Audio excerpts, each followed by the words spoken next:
Hello, people. Hey, everyone. So we have a super special guest, a hero of mine. So I was a little geeked out when we started collaborating. This is the wonderful executive function expert, Seth Perler. Hi, everybody. Hi, Sarah Kesty. And everybody for my audience, Hey. Sarah Kesty has a podcast. She stole my podcast. It's called the Executive Function Podcast. The most boring name ever, but the best name ever, because that's what I was going to do. Now I can't do it. But she literally has a podcast called the Executive Function Podcast, which is super cool. So hi. And she's going to be on TIFOS, my summit this year. Yes. And we'll tell you all about how to sign up for that in just a bit. But and by the way, sorry, I stole the name. I kicked around 100,000 ideas and then realized that's probably the most appropriate name. I came to the same conclusion. I know, it's like we've had parallel brains for a little bit. Yep. Nice. Well, Seth is here, tribe, because he has some really good tips about making an executive function friendly home. Say that 3 times fast. He has some really good ideas that will help you transform your child's experience at home really easily. So, Seth, what do you got for us? Yeah. So Sarah and I were talking the other day, and we were talking about this coming fall and some of the really important things executive function wise for this coming fall. And there's a lot of important things, but one of them is the environment at home, is having an executive function friendly environment. And how do you do that? So when I'm working with families, the first thing that I do when it comes to having an executive function friendly environment is something a lot of you probably will not want to do. And that is decluttering, downsizing, minimizing, getting rid of stuff. And the reason is because I always say the more stuff you have, the more stuff you have to manage. So these kiddos who struggle with organization anyway, the more stuff they have, the more clutter they have, the more toys they have, the more books they have, the more clothes they have, the more papers they have, the more stuff they have, the more stuff that they have to manage. And then we expect them to be able to manage things. You know, when you and I were kids, Sarah, or the people listening, you know, I grew up in the 1920s. Just kidding. A long time ago. We didn't have as much clutter and stuff. It just didn't exist to have that much, you know, and I still had plenty of stuff. And then, you know, I got into aquariums, and then I had a lot of aquarium stuff. I have multiple aquariums and filters and blah, blah, blah. And then got into guitars, and at one point had so many guitars and so many amplifiers and blah, blah, blah. And just, you know, and art stuff and this and that. And so the first thing really is to declutter. And the way that I declutter with families is I talk about decluttering in 3 ways. One is decluttering physically, meaning your closets, under the bed, the books, the toys, the stuff, the garage, the basement, the drawers, decluttering stuff. 2 is decluttering mentally. That's clutter that we have in our minds. That's unresolved stuff that might require therapy, journaling, resolving stuff with the family, with your child, whatever. But our kids carry stuff too. Like, how do we help them resolve, you know, mental stuff? That's clutter, that's taking up space, that's preventing them from really fully being present in their life.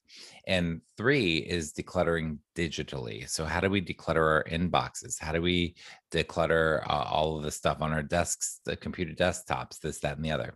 So there's sort of those 3 breakdowns that I like to take people through. And when I start working with people, I definitely notice sort of 2 types of families I have, and everything in between. But the 2 extremes of families, because I go to families' houses to work with them a lot of times. And there's the type of family who is pretty decluttered, pretty minimized, pretty, you know, they're kind of minimalist or minimalistic or minimalist-ish, or there's a book called Essentialism, Essentialist, or whatever you call them, but they just don't really have tons of clutter. They really have created a household that just has kind of what is essential and not tons of it. And then I have the whole other extreme where it's like hard to walk through the house because there's stuff everywhere and there's no room to even walk. And there's no judgment of any sort there. I mean, I'm a minimalist today, but I had so much stuff for so much of my life. And as someone with ADHD and executive function challenges,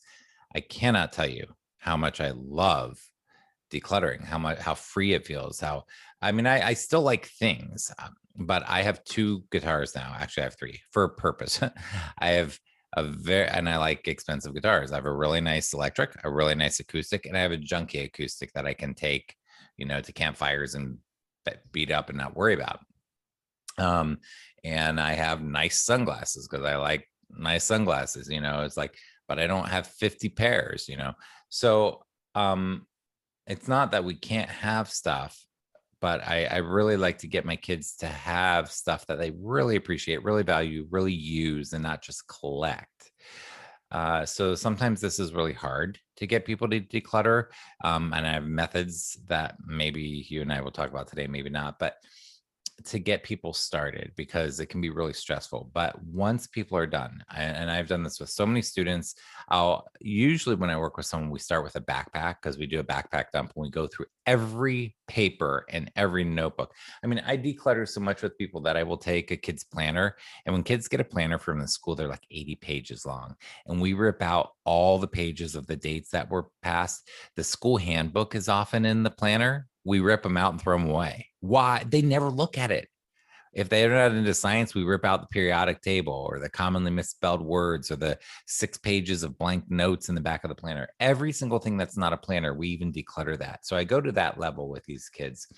But it really, when we're doing an executive function friendly household, the first thing really to do is declutter so that your kiddo has a manageable amount of stuff to even start with. And then they can start, executing or organizing stuff that's manageable. And it will reduce the battles in the house and the frustration because they often legitimately don't know where to start. You've seen this in your classroom. When I was a teacher for 12 years, one of the things I did, well, I'll talk about that method in a moment. But anyhow, what was going through your mind while I was talking about the decluttering stuff? Oh, and then, sorry, Sarah, the No, digital, go ahead. I did not mention. The digital is unsubscribing. These kids some of them have thousands of emails. They subscribe to something they like. They never open them. So that can be hard. Like I can be like, dude, you're telling me you want to keep subscribed to this, but you have not opened any of these in the last year. Like they're just there. Oh, well, I want them. Like it's hard to kind of get through to them that your information is not necessarily safe. The more you get your email address out there, the more potential for breaches and people get it anyhow. But we want to unsubscribe them. We want to deal with their inbox, delete stuff, deal with their desktops, just the digital clutter, their links, their just all this digital clutter too. Like it's anyhow. So that's kind of how I approach that decluttering, minimizing, and downsizing as the first step to creating an executive functioning friendly household.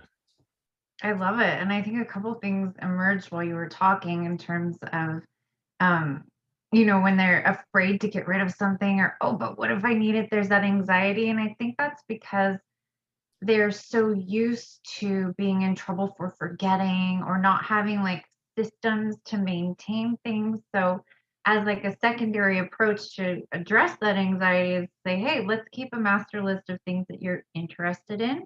If you ever have time to look them up, cool, but you don't need the newsletter as a visual prompt because it's not working, you know?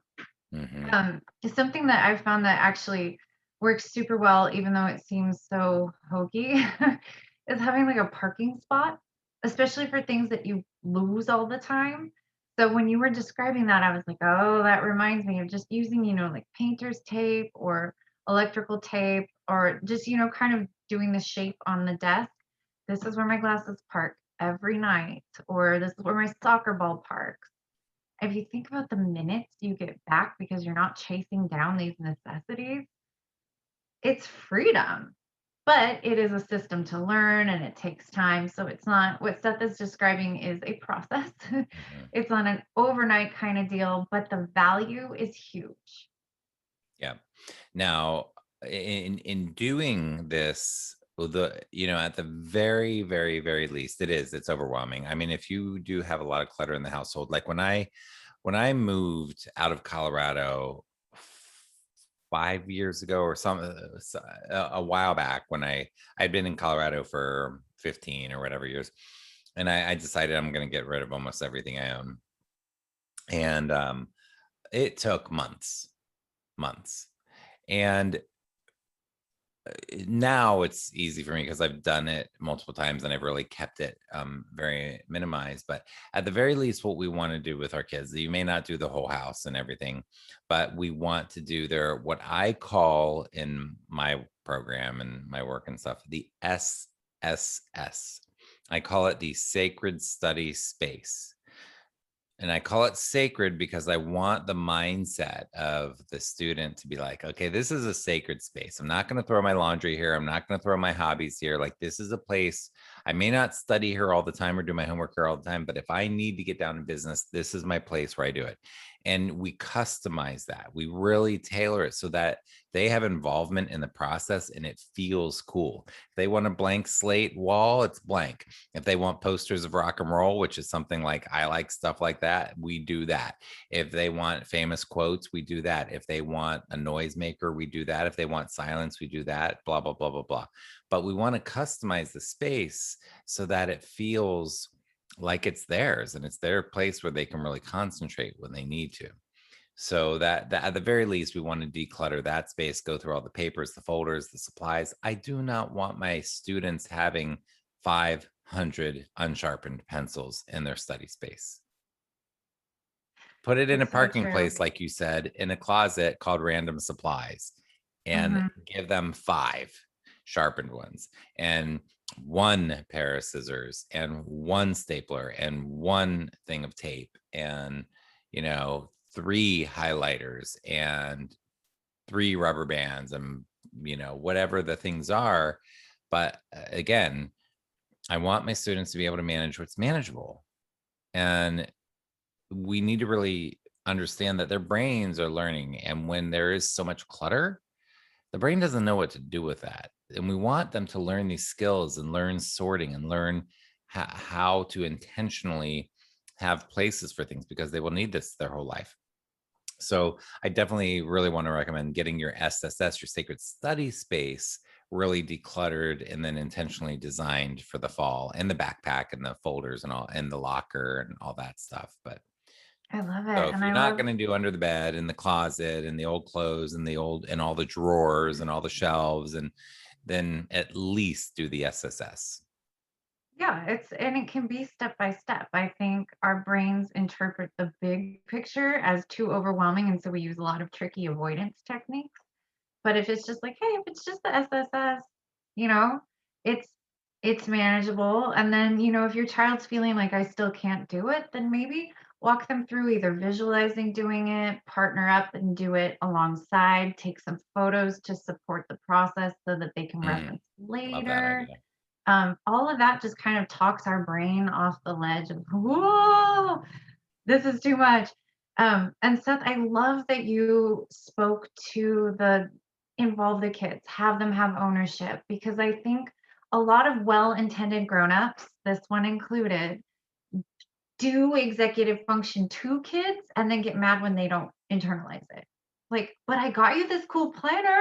Why aren't you using it? Well, because I don't know how, or I haven't had the buy-in experience, or I prefer digital.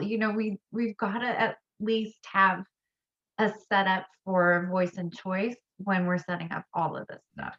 I like that, voice and choice. Voice and choice. Oh, Ownership and I got buy-in. all the kitschy ones to I remember. like that one. Yeah. Yeah, So and that's great. And then that leads into perfectly into my next thought around this stuff, which is we did the digital decluttering. Now for the executive function friendly home, we want to do the digital organizing. So I take my kids at the beginning of a semester when I start working with them, and we have to have those links bookmarked, those passwords available. You wouldn't believe how many kids I start working with, I see them in November and they don't even know their password to log into their portal. And it's like, no wonder you have no idea what's going on and you're failing all your classes. So really starting off your executive function friendly household with, on the devices, having all the important links organized, thought through in the passwords, all set up at the beginning of the year. So that's another thing that we want to do. Can I add to that? Yeah, I would say, absolutely.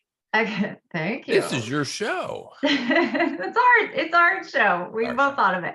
Um, I think the way we respond when kids need help shapes whether or not they're going to ask for help in the future.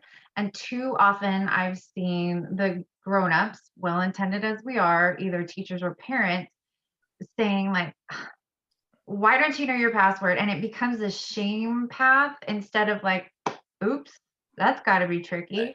Here's your password. What are you going to do to remember it? Mhm. And it just has a really different tone. Like, I know it sucks to have forgotten this.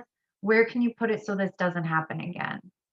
And I've seen it too many times where kids just are paralyzed. And honestly, they'd rather not get the help and not show that vulnerability.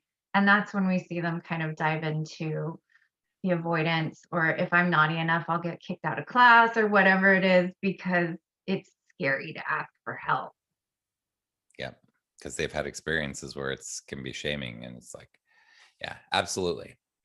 Now, I'm going to move on to my next one, which you alluded to as well. You and I are so aligned on this stuff, but you were talking about the parking space and using tape and blah blah blah. I've never used tape. I love that idea. Excellent Feel it, idea. it's free. It's so good. But the idea that goes under my mind is visual, visual, visual, visual, visual. Tape is visual, and that this is where I'm gonna show you guys. Some of you are listening on the podcast, some of you are watching on YouTube, but I'm gonna show you a couple of my examples. So, and this is what I was talking about before. I said I'll circle back to it. When you and I were teachers, when I was a teacher, now I have my own executive function struggles and ADHD. So, being a teacher with ADHD, I absolutely positively would have gone nuts had I not created extensive systems to manage everything.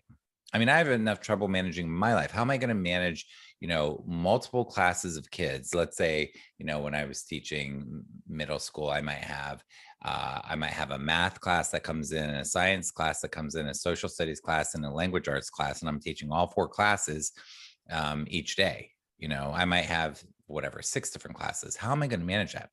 So I had like colored inboxes for each class where homework went. So I might have a red class for period 1, period 2 might be green, etc. Or science might be green, language arts might be blue, whatever. Then they would have their folders. I had systems where I had them keep folders in the room. They were certain colors for certain classes.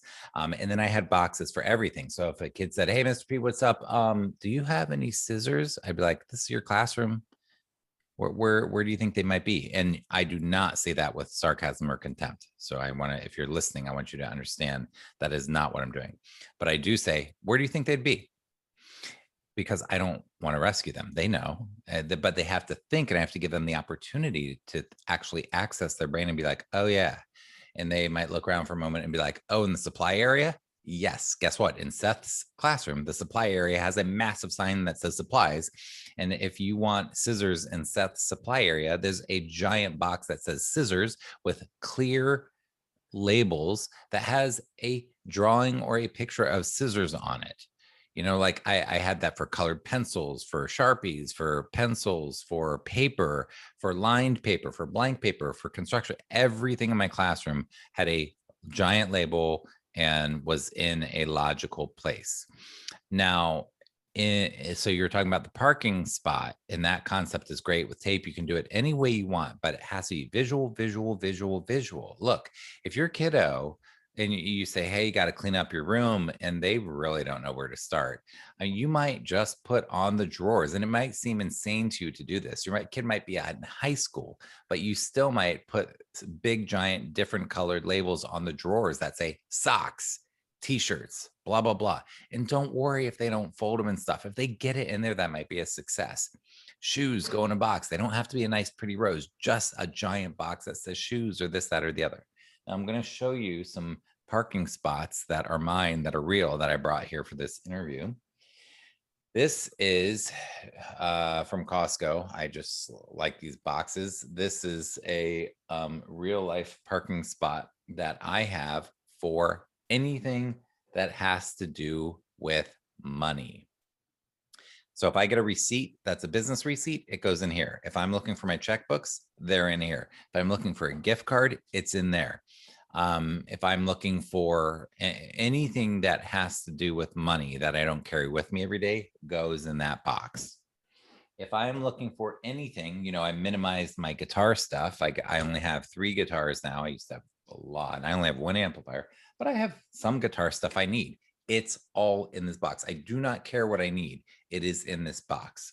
So if I need extra strings, it's in this box. If I need a guitar hook, it's in this box. If I need the guitar polish, it's in this box. If I need the instructions to my amplifier, it's in this box. So this is the home or the parking space for all things guitar. Now, I often set my high school and college students up with a file box. This is my only file box I own. This is the only one I need anymore. Almost everything is digital. But if I'm looking for, you know, my will, if I'm looking for bank stuff that I need, if I'm looking for instruction booklets, it's all in there. And then I have a parking spot for my inbox. That's my physical inbox. So this is what I use daily, of like papers I need to go through every day, or like if I'm going to start working in the morning, anything that I need to address is going to be in there. Excuse me.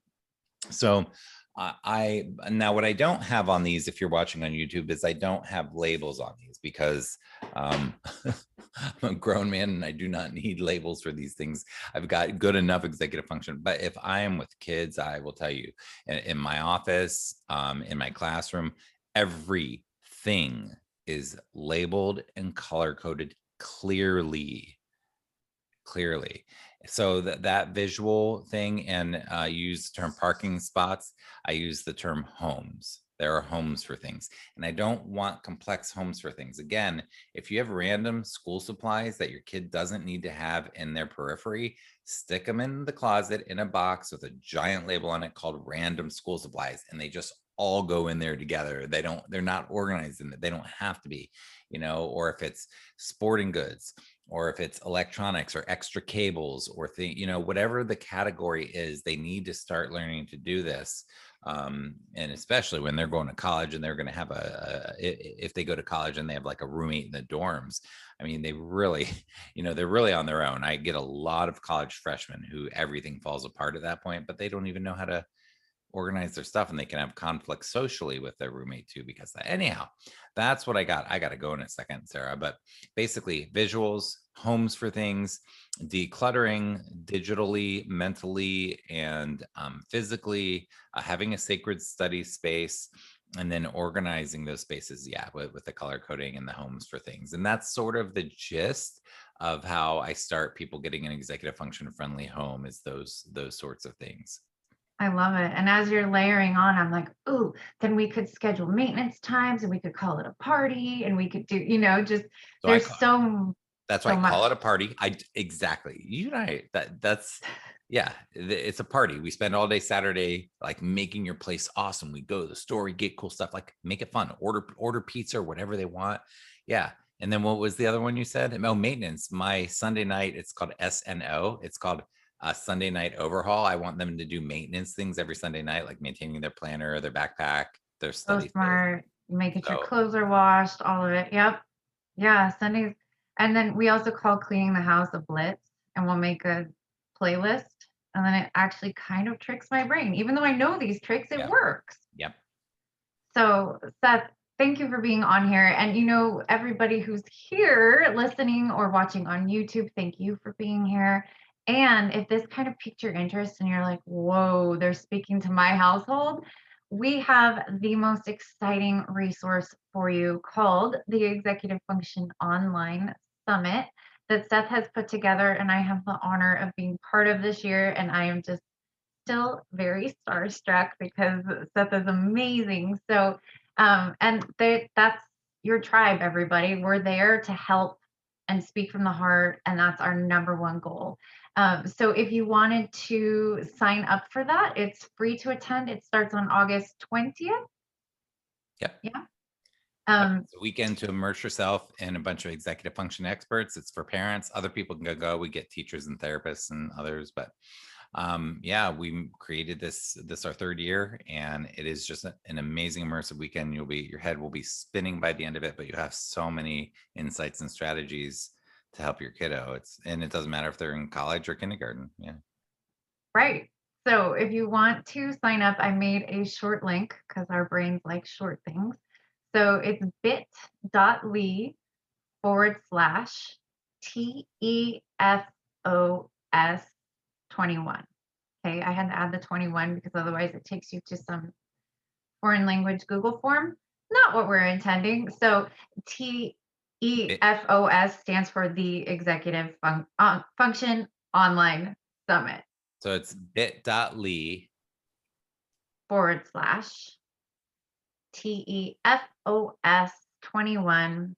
And if you're like me and somebody's throwing letters at your brain, they just kind of fling around, I will have it in the show notes. I will have it on my website and Facebook, all that good stuff. You can't miss it. We will link it in the video as well here.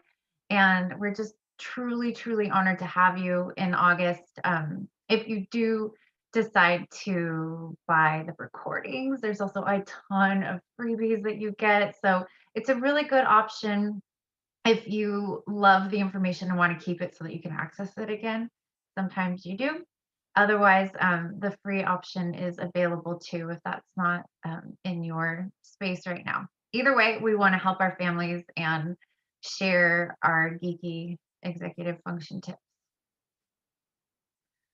All right, everybody. Have a good day. Yeah. And I have a site, SethPerler.com, and YouTube, and I have lots of resources for parents and teachers. Check it out. I will definitely link it because Seth is incredible. And it's, the more the merrier in this space helping our tribe. And All right, so everybody. the Executive Function Podcast. I feel bad a little bit now. Oh, that's awesome. I'm so glad. I'm not that type of person. There's plenty of service for everybody. Oh, yeah. All we're doing is trying to be helpful. Yep. And we're stronger together. And really, I don't truly believe in competition. I think that's ridiculous. I have no Right? competitors. We're all just trying to help kids. All right. Peace out. All right, tribe. Smell you later, alligators. Goodbye.